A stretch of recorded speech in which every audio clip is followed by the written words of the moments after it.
Hi friends, today I want to talk about the emotional aspect of finding out, negative health news.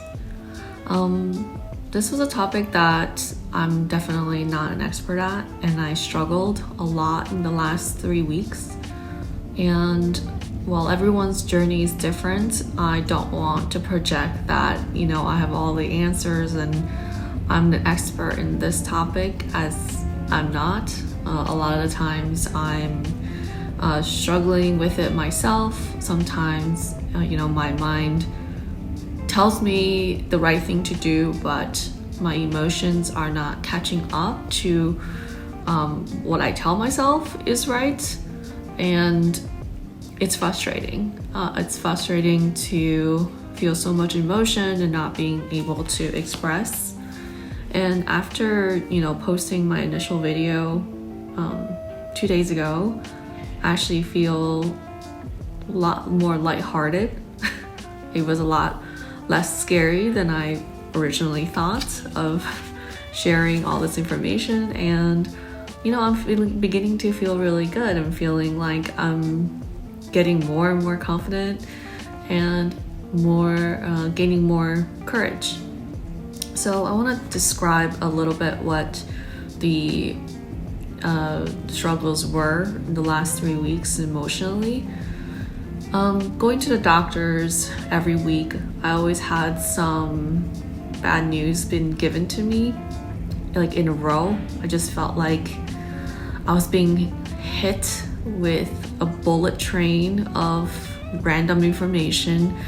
And it was very difficult for me to figure out what was the best for me, because as you know, each of these doctors that I go to, they're all a specialist in their field and a specialist in the field of the body part that they operate on. So they're not going to be able to give you a great opinion about another part of the body.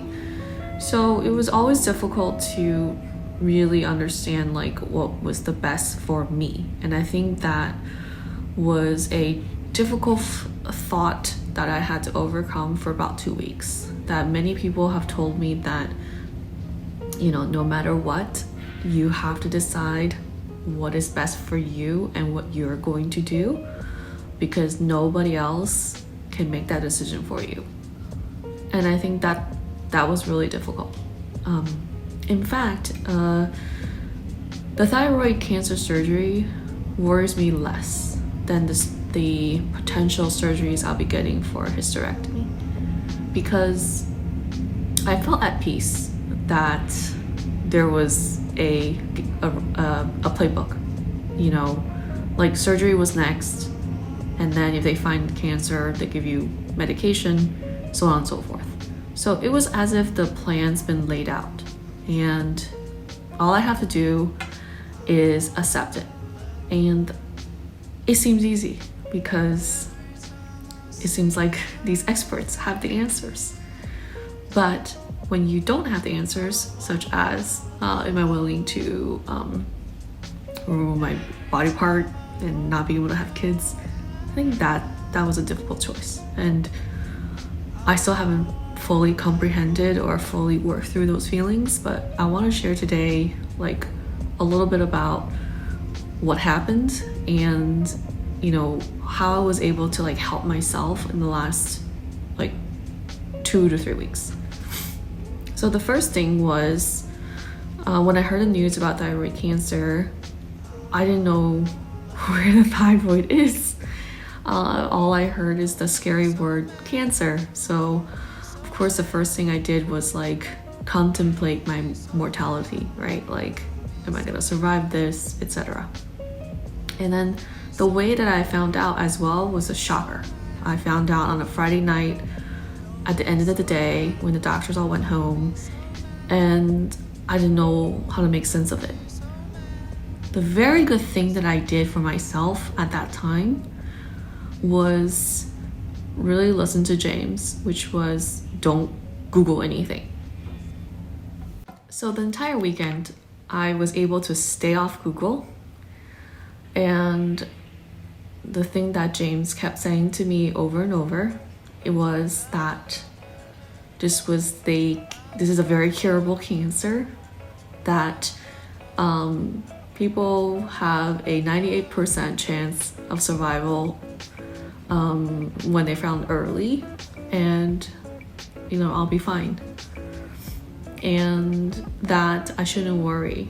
And honestly, like, saying those things probably doesn't mean a thing to the person who's diagnosed, because while the intentions are there to say, like, don't worry, it's really impossible because you're the person going through it. And if it was me, I would say the same thing, would say don't worry. I mean, that's a natural reaction, right? To tell someone to not think too much of it.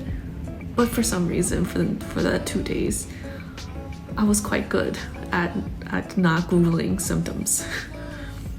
I did, however, research who would be my potential surgeons, one at Weill Cornell and the other one at New York Langone.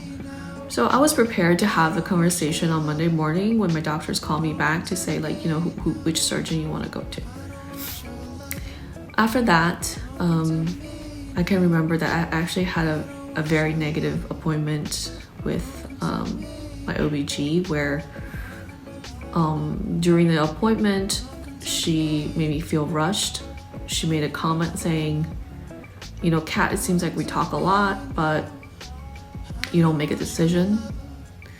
And the decision was between, like, getting major surgery or some other crazy strong drug called Lupron would be injected into me. And honestly, I've never talked to her for more than 2 sessions, and saying, like,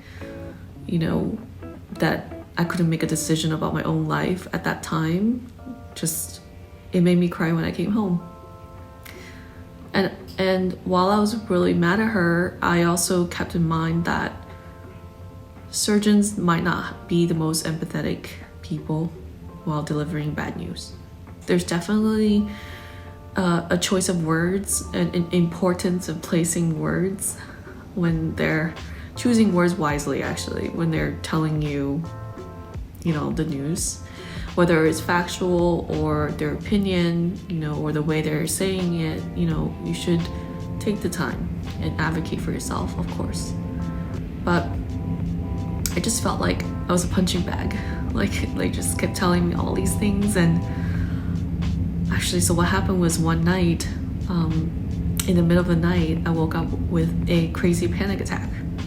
Like, I woke up at 1 a.m.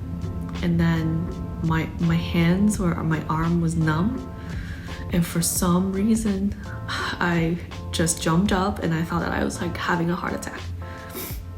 I don't have panic attack symptoms, like, I've never had one of those, but I've had stressful situations before, and I knew, like, the tightness in my chest means stress. And I knew at that time, for some reason, my mind was spiraling out of control. All I thought about was, like, I need to go to the ER, and I would, like, tell my work. I didn't want to do that. Should I wake James up and tell him, like, hey, like, there's something really wrong with me right now? My mind was just crazy. It was like something triggered. And that night, I remembered to, meditate and to practice calming myself down. So I did find a couple of YouTube channels that really helped me, that I'm going to link below in the description. I'm in no way, like, affiliated with them, but these are the channels that really helped me. One of them is called Therapy in a Nutshell, the channel name. And she had a video on catastrophizing. That is taking any small news and making it like the worst case scenario. So how to stop your mind from going crazy and overthinking. That was one.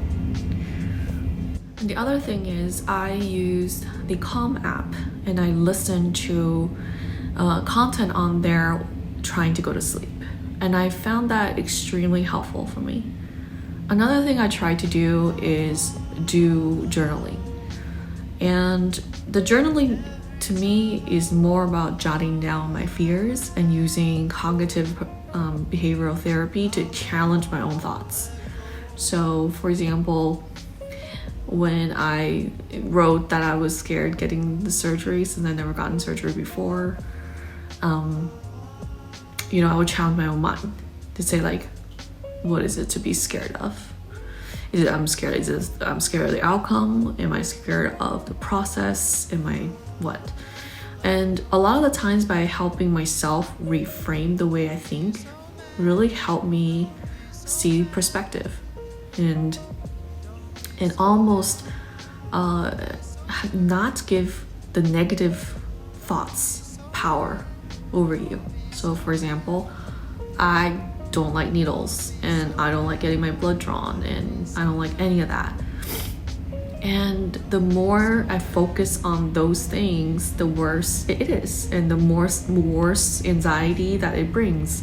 So if I could just not allow that to have power over me, and I say I'm not gonna have this needle, blood drawn, have power over me, it helps a lot.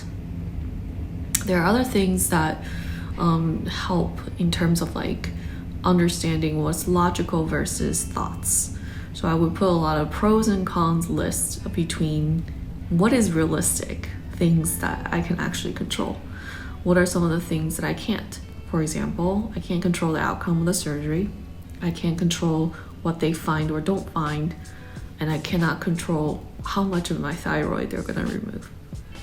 So the only thing I can control is my mind, is my anxiety, is my level of courage going into it, and my positivity, my attitude, and how much power I give to this event in my life, and take that away.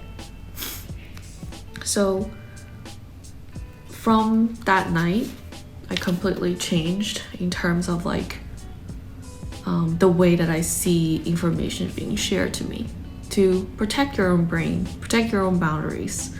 For example, the first thing I really did was join a bunch of Facebook support groups. Those did not really help.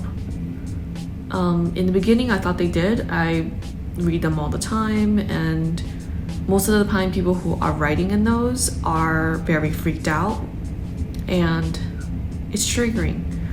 Like, sometimes it doesn't bother you by the time you're reading it, but it's all in your subconscious. The outcome of surgery, like there was one time somebody said that their cancer came back. It's very, very hard for me to distinguish sometimes between other people's journeys with mine. So when I read that, sometimes I'm like, that's gonna happen to me. Or I start thinking about all of the cases that could possibly happen, and it's not healthy. And it took me a long time to think this through, that I will no longer read Facebook groups, and I will cut down on the amount of video that I see online, and I will not Google people's comments, and I will seek out YouTube's videos that are more focused on positivity and less on just overly sharing about certain things, because it affects how I am, and I want to make sure that I'm protected from that. So that's really what my suggestion is try to create inner peace and not read too much internet, especially Google and Facebook groups. I think that it's just very, very hard to separate that from your own realities. And I think it's really important to spend time in the morning and night to meditate and calm your mind. So I spend about 2 hours a day at least, and that's really helped me calm down.